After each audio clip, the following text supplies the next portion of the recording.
বুড়োদা, শুনলাম নাকি তুমি সাদা বিরিয়ানি করছো? অবশ্যই। দেখাও দেখি। তাও ভারতবর্ষের ভিতরে পায়ের কাছে ভারতবর্ষে প্রথমবার সাদা বিরিয়ানি। সাদা বিরিয়ানি। আর এই কাবাবে এসবি দেখাও দেখি, দেখাও দেখি। পুরো কিন্তু 100 বলে ছবি কিন্তু। ওরে দেখো কি ডায়লগ দিচ্ছে।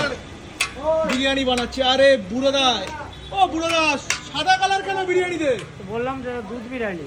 হ্যাঁ, ভিতরে ঢুকছি কিন্তু ভাই ভাবে না, কিন্তু বিরা বেরোবে। সাইজ দেখে দৌড়াবে না কিন্তু। দেখাও দেখাও দেখাও দেখি কিন্তু ওই দেখো। হ্যাঁ, ঢোকো ঢোকো ঢোকো ঢোকো ঢোকো ঢোকো। ওই দেখো দাদা রসিকতা করছে, বলছে ভিতরে ঢুকবো। হ্যাঁ ঢোকো। ভাই পাবে না তো, পালাবে না তো। না না, দেখাও। আরে লাগলে। ও রে, আরে গরম লাগবে না হাতে? তাই গরম। সবার তো হাত তো দেখে পুড়ে যায় এরকম বিরিয়ানিতে হাত দিলে। ও রে লাভলি। দাদা সাদা করেছো কিভাবে? সিক্রেট কি আছে এই বিরিয়ানির? কোনো কালার নেই। কোনো কালার নেই। সবাই তো ফুড কালার দেয় বিরিয়ানিতে, তুমি